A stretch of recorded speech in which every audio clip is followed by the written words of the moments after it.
Ele impulsiona jatos e reveste os lábios. Dirigimos sobre ele. Fazemos fogo e brincamos com ele. Da camisa que vestimos, as telhas de nosso telhado, dependemos dele. Então, se você pensa que petróleo é só gasolina, pense melhor. Agora, os segredos do petróleo em Maravilhas Modernas.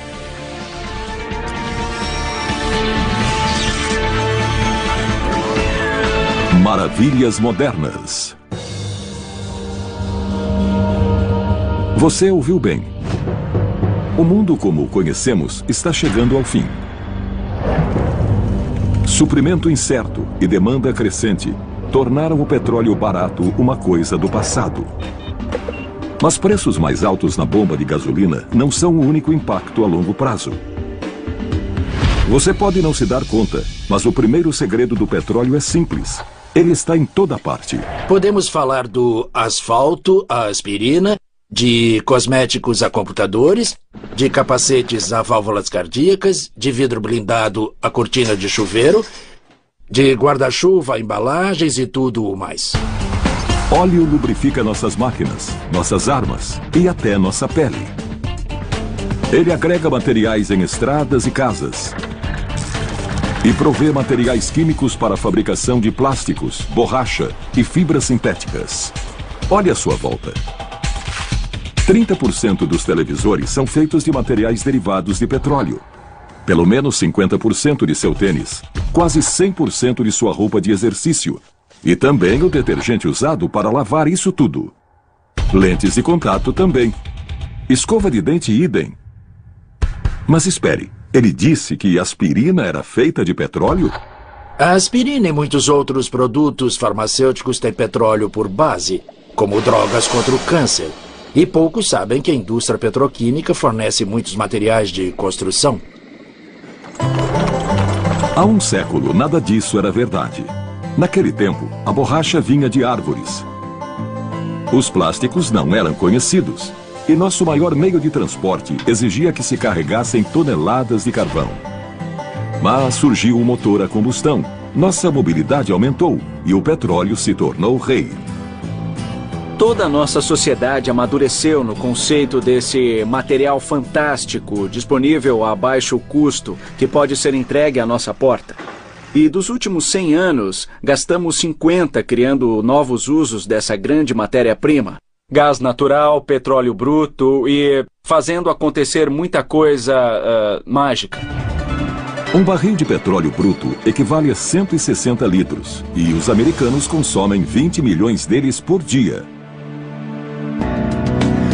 50% de cada barril são usados para produzir gasolina e outros 15% para diesel. Mas são os 35% restantes que se tornaram a espinha dorsal de nosso mundo. O que o petróleo tem que o torna tão versátil e para nós tão vital? Dentro de cada barril, há uma mistura de hidrogênio e moléculas de carbono, formadas em todas as combinações. São os hidrocarbonetos. Alguns, como o C1, mais conhecido como metano, são hidrocarbonetos relativamente simples e são considerados leves. Combustíveis de automóvel têm cadeias um pouco mais longas, enquanto outros, como a estrutura química do óleo de motor, contêm pesadas e complexas cadeias de 50 ou mais átomos de carbono. Separando as moléculas do petróleo bruto, criam-se poderosas fontes de energia, como gasolina e diesel. No que resta, permanece uma grande variedade de químicos básicos, conhecidos como matérias-primas. Tudo depende do refino. O que uma refinaria faz é pegar o petróleo bruto e rearranjar as moléculas através de vários processos, ou para fazer gasolina, ou fazer diesel ou combustível de aviação, ou para fazer outros produtos acabados usados em construção e em muitas indústrias. A Valero Oil é a maior refinaria de petróleo da América do Norte. Nas instalações de Wilmington, na Califórnia, ela processa mais de 135 mil barris por dia, que chegam em navios-tanque e são bombeados para a refinaria. Esta é a tubulação onde nós recebemos petróleo bruto. Ele é trazido pela tubulação e entra nos tanques que se veem aqui atrás de mim. Temos 4 grandes tanques de quase 300 mil barris cada um. Qualquer refinaria é uma grande planta química que faz 4 tarefas básicas: destilação, hidrotratamento, fracionamento e mistura. Cada estágio foi definido para criar a mais pura matéria-prima. O primeiro estágio é a destilação, que separa hidrocarbonetos primários uns dos outros. A destilação é a primeira fase do refino. É onde nós pegamos o petróleo bruto, que vem dos tanques de armazenagem, e começamos a separação inicial. Uma fornalha ligada à torre começa a ferver o petróleo a 370 graus centígrados. À medida que o calor aumenta, diferentes moléculas de hidrocarbonetos começam a se vaporizar a diferentes temperaturas. Já separados, os vapores sobem pela torre, se resfriam e se condensam, e são depois removidos em níveis específicos. Os hidrocarbonetos mais leves, como os gases usados para fazer aspirina, vão para o topo, enquanto os mais pesados, usados em óleo para motores e asfalto, ficam embaixo. Como resultado, o material original, petróleo, foi separado em várias frações. O que se obtém do fracionamento do petróleo bruto é o que estamos vendo aqui. Começando com o produto mais leve. Nós temos o gás natural, que tem que ser armazenado sob pressão, neste recipiente aqui. Temos a gasolina leve, uma gasolina mais pesada chamada nafta. Nós temos o combustível para aviação, nós temos o diesel, temos os produtos de gasóleo e temos os resíduos, como o asfalto, ou neste caso, o coque de petróleo. Nada do que sai da torre de destilação é um produto acabado. Todos vão requerer outros processos. Depois de mais de 1 milhão de anos sob a Terra, os produtos devem ser limpos de contaminantes, principalmente do enxofre. Neste processo, nós misturamos hidrogênio ao óleo, que depois passa por trocadores de calor e passa pelo aquecedor, onde a temperatura é elevada a 370 graus. Então ele passa por um catalisador, que junto com o hidrogênio remove os contaminantes do óleo antes dele seguir para um novo processo. O resultado é um produto sem contaminantes, como este combustível de aviação. A maioria dos aeroportos mantém uma tubulação direta com refinarias locais.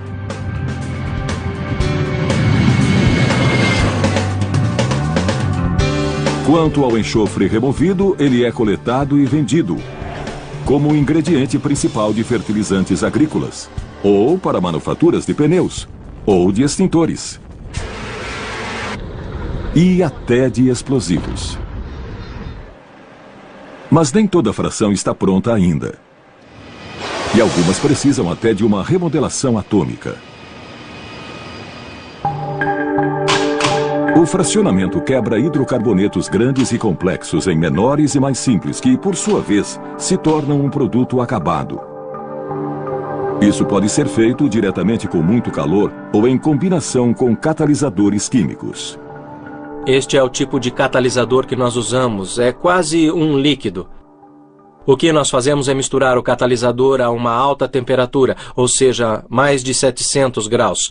E ele reage para formar os produtos mais leves que vemos aqui. Fracionar gasóleo pesado em moléculas de hidrocarboneto menores cria este óleo base, usado para mover navios. Além disso, o fracionamento faz propileno aqui nesta embalagem. O propileno é matéria-prima usada em maquiagem, dentifrícios, anticongelantes, tintas e produtos de poliuretano, inclusive capacetes. Vai!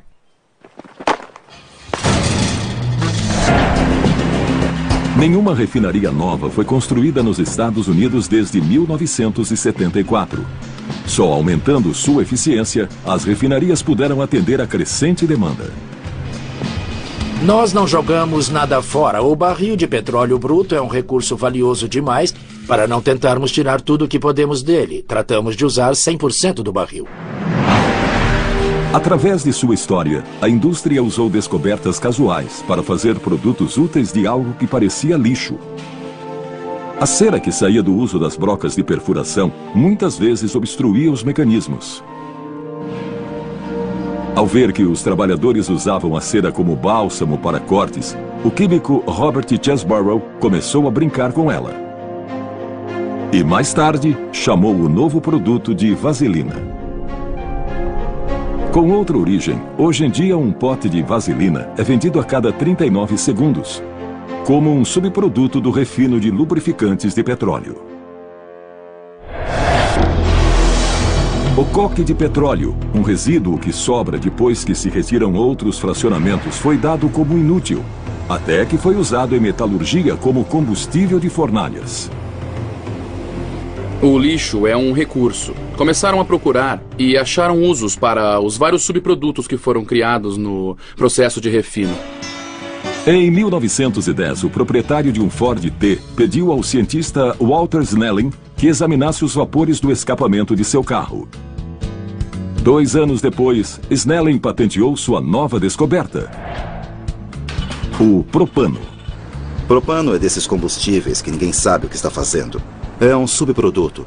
E fomos capazes, basicamente como indústria, de construir um negócio sobre um produto que no começo da indústria era um tipo de coisa literalmente descartada como lixo. O propano surge em múltiplos estágios do refino. Pense nele como um presente.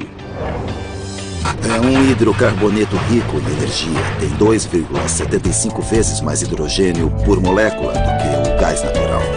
É também um combustível que queima de forma limpa e com ótimo custo. O propano produz 18 a 24% menos CO2 do que a gasolina. Hoje, 17 milhões de lares usam propano para aquecimento, para cozinhar e gerar força.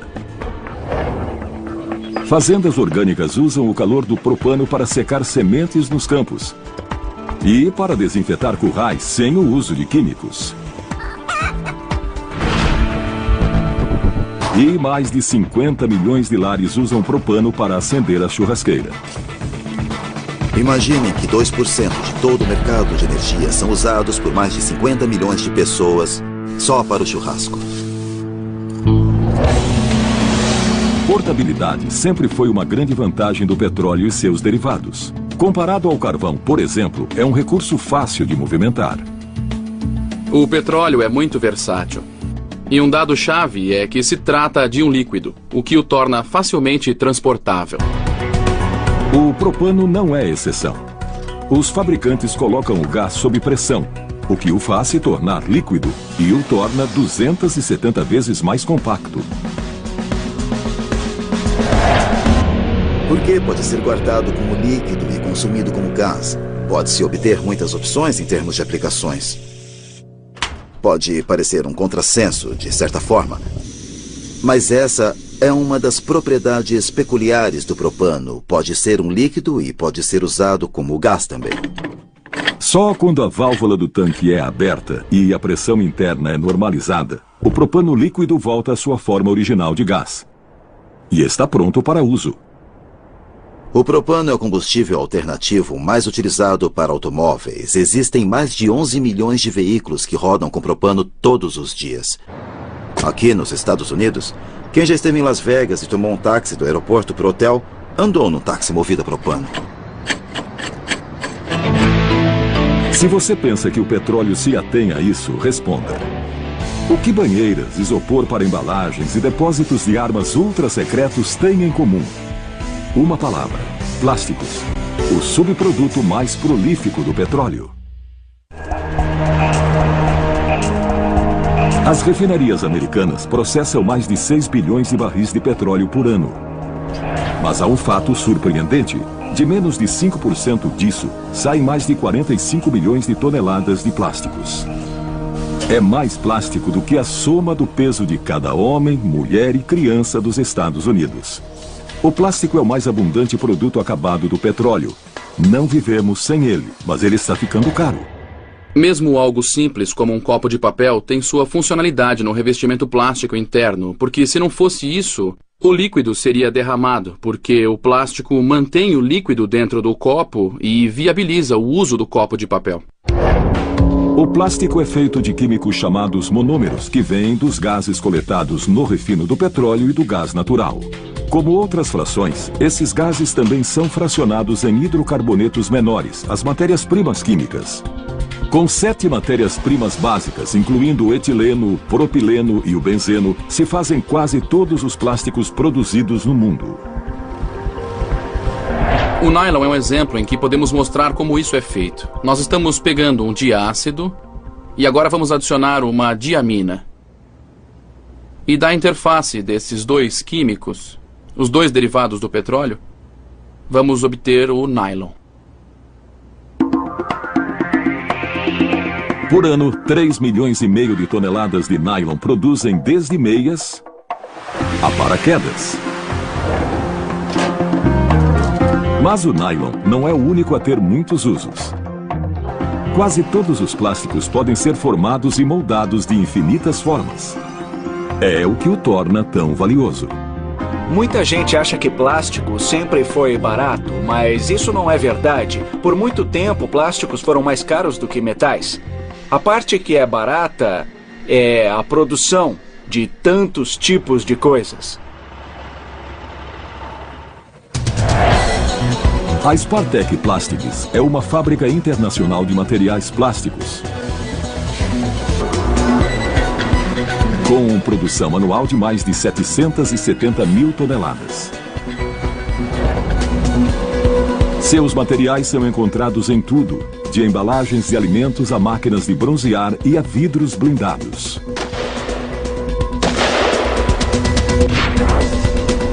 Sua fábrica de La Mirada, Califórnia, faz principalmente plástico em folhas e bobinas, usando 2 dos plásticos mais importantes. Esta planta usa basicamente ABS ou poliestireno. Ambos são materiais com base no estireno. Cada vez que você abre a porta da sua geladeira, as prateleiras, as gavetas e certamente a porta contém poliestireno. O ABS, ou poliestireno, chega na fábrica em forma de pelotas de plástico. Algumas são novas, outras são recicladas.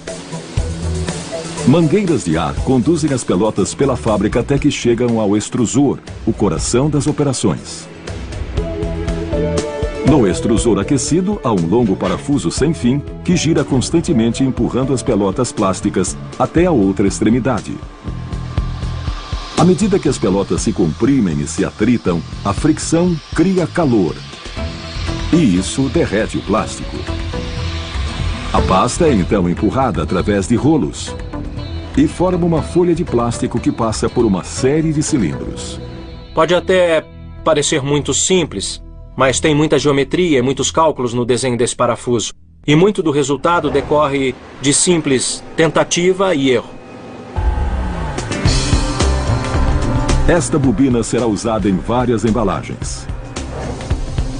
Uma mudança para rolos mais largos resulta em folhas de plástico, que podem ser moldadas em peças únicas para spas, barcos e caiaques. Colocamos esta folha em um forno e aquecemos suavemente e não violentamente, como é feito no processo de produção da folha. Ela começa a amolecer até que começa a ceder e é esse o chamado ponto de seção. Depois ela é posta sobre um molde e se usa a técnica de criar vácuo para ajustá-la e fazê-la tomar a forma do que se quer fabricar. A moldagem térmica é o método-chave para a fabricação de peças plásticas. Mas há outros métodos, inclusive de solda. O vinil, também chamado PVC, é um plástico derivado de petróleo muito durável e flexível. Sua praticidade foi posta em uso pela primeira vez nos anos 20, por um engenheiro químico que queria, diz a lenda, uma boa bola de golfe. Até hoje, plásticos são muito usados na manufatura de bolas de golfe.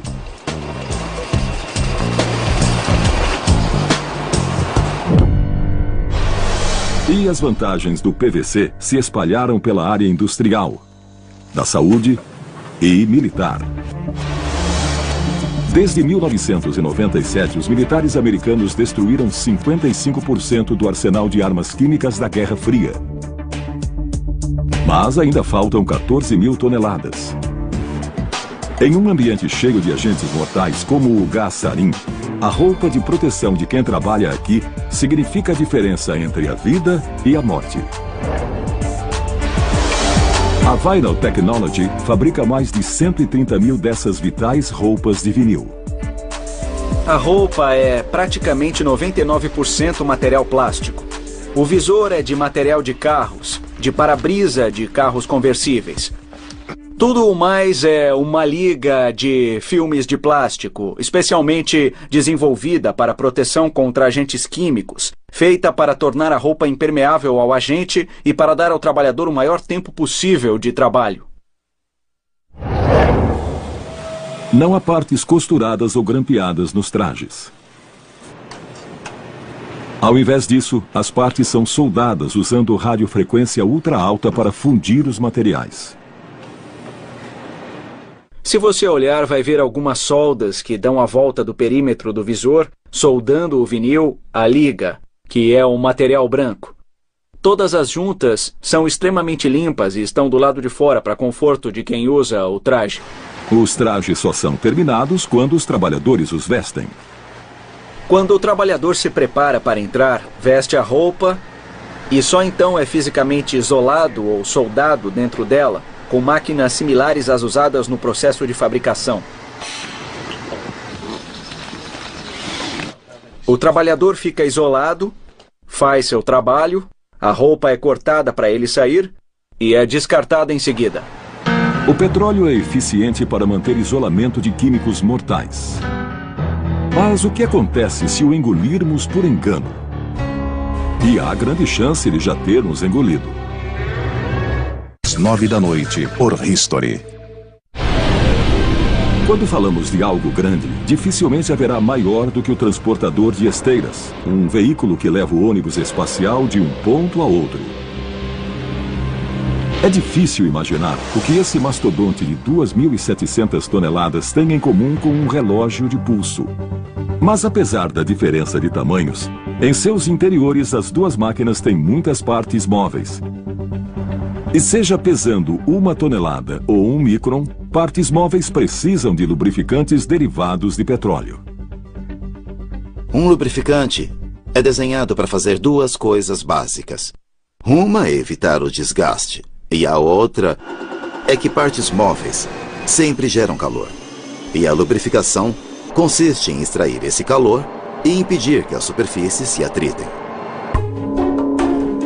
Lubrificantes são feitos de óleos base, frações da torre de destilação. São considerados como as frações mais valiosas, apesar de representarem menos de 8% do que resulta de um barril. Aqui eles fazem muitas coisas, de ajudar a mover o ônibus espacial a direcionar um míssil, a proteger a corrente de serras elétricas.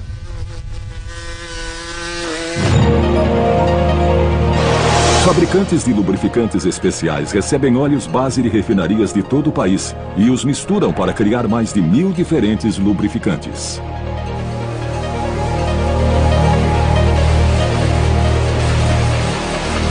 Nós fazemos óleo para motores. É nosso produto número 1, é o que mais fazemos, e fazemos especialidades como fluidos resistentes a fogo, de modo que se houver um vazamento, ele não se incendeia.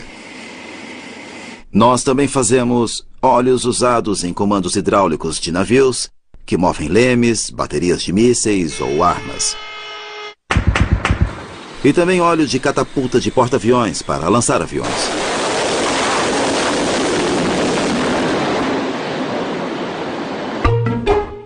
O trabalho do lubrificante é formar um filme entre duas peças que se movem. O filme deve ser grosso o suficiente para aguentar a fricção, mas não grosso a ponto de degradar o funcionamento das peças. Viscosidade é o termo usado para descrever a espessura do filme, e ela é determinada pela mistura de óleos base e a incorporação de aditivos químicos. Esta é a chamada área de mistura, também conhecida como ninho de cobras.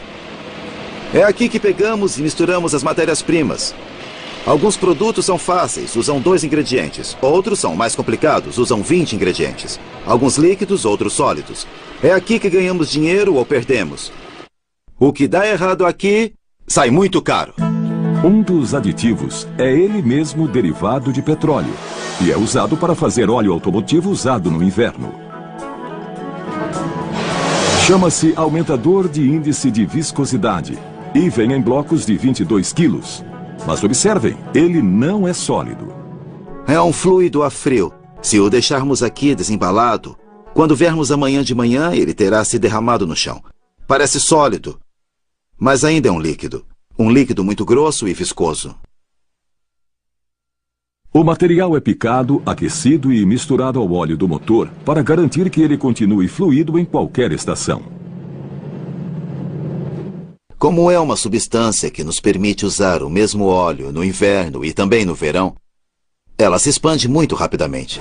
No frio, parece um aglomerado de molas de relógio, muito próximas uma das outras. Quando chega a 90 graus, ele se expande e as molas parecem saca-rolhas, ficam muito longas e agem como se fossem fibras, evitando que o óleo flua rápido demais e o torna mais grosso. Assim temos bom desempenho no frio e no calor. Poucos processos são tão automatizados quanto os de produção de alimentos. E as máquinas precisam de lubrificantes especiais, chamados óleos de grau alimento, que podem até ser engolidos. Esse óleo é exigência do governo, porque se acidentalmente óleo vier a cair no alimento, não haverá nada. É um hidrocarboneto extraprocessado extra limpo. E é manipulado como óleo grau alimento em embalagens especiais. E ele nunca entra em contato com metais. Se a ideia de comer petróleo o assustou, não esqueça que você também o esfrega pelo corpo. O óleo para bebê que você compra é 100% este óleo, com uma fragrância. Loções para bronzear são 80% dele, com um pouco de emulsificante. Batons são 70% deste óleo com corantes e um pouco de cera para dar consistência. Este óleo é usado em quase tudo que usamos em nós. Lubrificantes são consumíveis. São usados, substituídos e pronto. Mas com o preço do petróleo em alta, o lubrificante mais comum do mundo, o óleo de motor, pode ter uma segunda vida. Todos os anos são gerados 53 bilhões de litros de óleo usado nos Estados Unidos. Na Evergreen Oil, pegamos o óleo usado e tornamos a refiná-lo, ou pegamos o óleo usado e o repomos em estado de não usado. Calculamos que podemos usar o mesmo óleo umas 20 vezes. Refinar é diferente de recondicionar o óleo de motor. O chamado óleo recondicionado simplesmente é filtrado, às vezes com resultados ruins. A Evergreen estima que um refino maciço poderia economizar até 90 mil barris de petróleo por dia. Isso é óleo usado que acabamos de coletar e trazer para Evergreen Oil. Está cheio de contaminantes, como metais pesados e enxofres. Pode ter uma concentração de halogênios. E está bem sujo. Vamos passá-lo pelo processo de refino e fazer dele óleo reutilizável. Refinar faz o caminho inverso do processo original de refino. Primeiro, o óleo é hidrotratado para remover os poluentes e também os próprios aditivos. Lembra-se do aumentador de índice de viscosidade? No refino, ele é eliminado. O que sobra é então redestilado, voltando a haver uma fração quase pura. Este é o nosso lubrificante base refinado. No processo, todos os metais, os contaminantes e os aditivos foram removidos, e também toda a água e os produtos leves. Ele voltou a um estado quase original.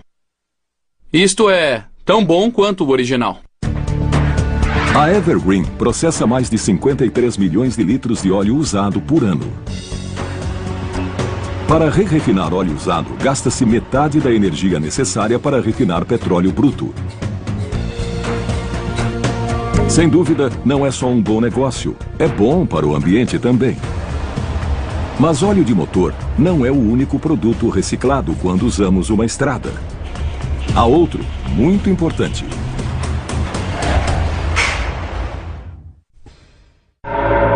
Sol escaldante, tempestades violentas, ventos furiosos. Em qualquer condição, dependemos de nossas casas para resistir à fúria da Mãe Natureza, e em nenhum lugar a proteção é mais importante do que no telhado. Entra o petróleo. Hoje, 80% dos telhados americanos usam placas asfálticas, o material de cobertura mais comum do país. A indústria do asfalto fabrica quase 1 bilhão e 200 milhões de metros quadrados de placas para cobertura a cada ano. É material para cobrir 5 milhões de lares por ano. Depósitos naturais de asfalto existem há milhões de anos. E os antigos confiaram em suas propriedades pegajosas para construir cidades, barcos e até para embalsamar múmias. Hoje, quase todo o asfalto é derivado do petróleo e representa 3% de cada barril.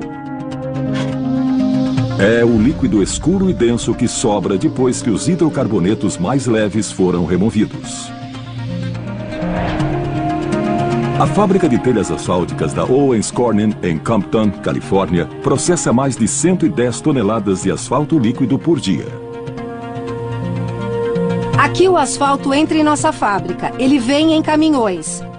E é transferido para um conversor, que é essa torre que estão vendo atrás de mim. É ali que se converte o asfalto em material para fazer telhas. Ar quente é soprado no asfalto para torná-lo mais mole e durável. As telhas de asfalto são feitas com 3 elementos primários.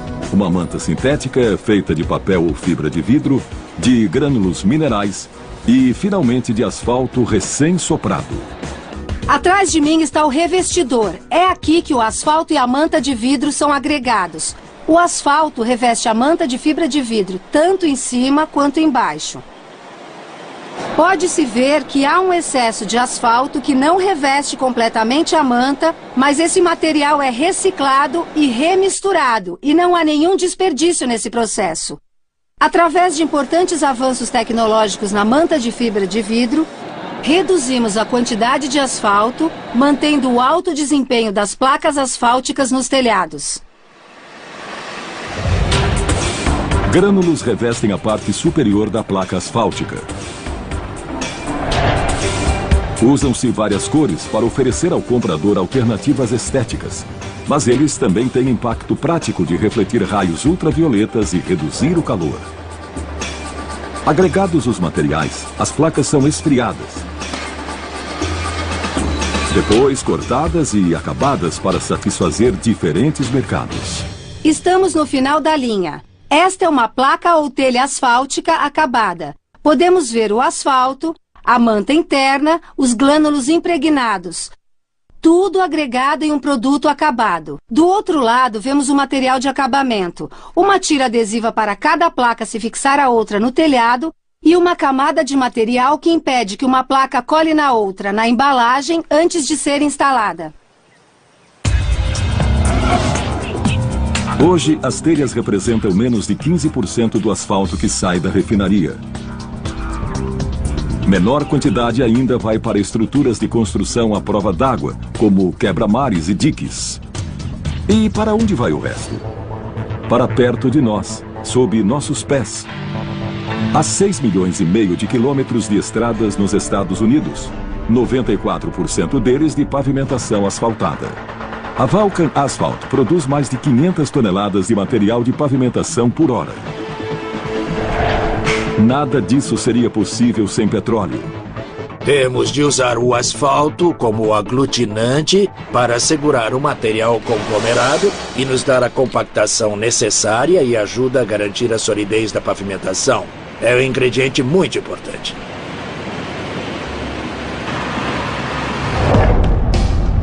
O material de pavimentação é feito com areia e vários tamanhos de pedra britada, conhecida como conglomerado, tudo misturado e combinado.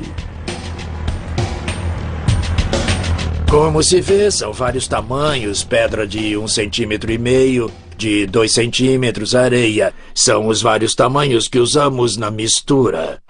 Para fazer uma boa mistura, deve-se preencher todos os vãos. Não pode haver espaços, então começamos com o tamanho maior e vamos acrescentando os tamanhos menores até que tudo fique compacto. Senão a estrada vai ceder ao peso. E o asfalto preenche os vãos restantes e aglutina o conglomerado. Há a mistura certa para cada superfície. Definida a fórmula certa, o conglomerado é levado a um secador, onde é aquecido a quase 900 graus centígrados. Queremos o conglomerado completamente seco antes de misturar o asfalto, porque asfalto e água não se misturam. Dentro do secador, a Vulcan também coloca asfalto reciclado na mistura, economizando tanto pedra quanto asfalto. Isto é um asfalto reciclado, um dos produtos mais reciclados nos Estados Unidos. Usamos esse material aqui. É uma parte muito importante de nossa mistura para pavimentação. Usamos também asfalto líquido que já foi utilizado. Só então o conglomerado é aspergido com asfalto líquido novo. Após uma vigorosa mistura, o processo está completo. Este é o nosso produto final sendo levado para o local de aplicação. Como se vê pelo tamanho do conglomerado, é uma mistura de pedras de 2 centímetros, que será colocada na pavimentação. Logo vamos dirigir sobre ele. A estrada asfaltada é outro produto do petróleo com que estamos familiarizados. Mas há uma pergunta importante. O que haverá quando o petróleo terminar?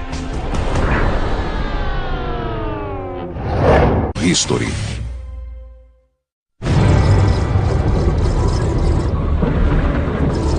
O que vai acontecer quando o petróleo terminar? Ninguém sabe a época ou a data, mas um consenso se formou.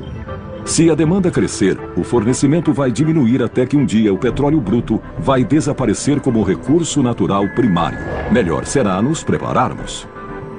Se nós formos objetivos, nós vamos ver que esse é um tremendo recurso, que talvez não estejamos usando adequadamente. Dependemos dele. Assumimos que duraria para sempre, mas ele é um recurso finito e que não vai durar para sempre. Estamos desenvolvendo alternativas para quase todas as frações do petróleo. E fontes de energia renovável estão crescendo. A força eólica, por exemplo, já supre 1% das necessidades de energia dos Estados Unidos. Um começo, como o próprio petróleo. E há outras fontes. Esta estrada é pavimentada não com o tradicional asfalto, mas com bioasfalto feito com cana-de-açúcar. E apesar de a maioria dos óleos de motor conterem petróleo, o custo de lubrificantes totalmente sintéticos continua a cair. Recentemente, a Virgin Atlantic Airlines fez um voo usando, em parte, um combustível criado a partir de algas. Células solares fotovoltaicas como estas, de uma central da FedEx, dão eletricidade hoje e podem motorizar carros amanhã. E plásticos hoje já são feitos principalmente a partir de gás natural de petróleo, mas de combustão mais limpa. Plásticos também podem ser feitos a partir de milho e outros grãos. Mas novos suprimentos de energia e matérias-primas não são a única área de pesquisa e invenção. Será que essas fontes alternativas de energia vão compensar o declínio do uso de petróleo e do carvão? Essa questão depende de quanta tecnologia podemos desenvolver. Já pelo lado da demanda, podemos tornar as coisas bem mais eficientes. E isso faria a demanda decrescer e a reciclagem pode se tornar um problema. Atacar a demanda pela reciclagem do que já existe é uma estratégia aplicada por centenas de comunidades no país. É só ver as garrafas de plástico que voltam a ser mais de 9 milhões de toneladas de plástico a cada ano. O desafio, no entanto, não é o plástico simples como o das garrafas, mas produtos mais complicados, como televisores ou computadores, que contêm diferentes tipos de plásticos fundidos. Até recentemente, a resposta era o aterro sanitário. É aqui que entra a nova ciência da recuperação. Um grande mercado de reciclagem está se formando e há muitas pessoas coletando plástico que pode ser reciclado, mas ele tem de ser tirado do lixo. Temos de saber como fazer isso. Não só por consciência do meio ambiente, mas porque o valor do próprio plástico aumentou. Literalmente dobrou ou triplicou ou mais. Em 1994, Tripp Allen fundou a MBA Polymers para recuperar plásticos com equipamento de alta tecnologia. Nós tiramos vantagens das propriedades dos plásticos, por exemplo, da densidade. Plásticos têm densidades variadas. O polietileno de uma garrafa de detergente ou de leite é mais leve do que a água. O poliéster, usado em garrafas de refrigerantes, já é mais pesado. Então você pega os dois, você tritura, agita tudo, faz uma simples solução de água e vê a separação. O polietileno boia e o poliéster afunda. Agora, nem sempre é tão simples e você tem de ajustar outras operações que darão novas opções para a gente. Hoje, computadores contêm 12 tipos diferentes de plástico, todos recuperáveis. Mas e um produto que tem 39 tipos de plástico? Você adivinhou, o carro da família.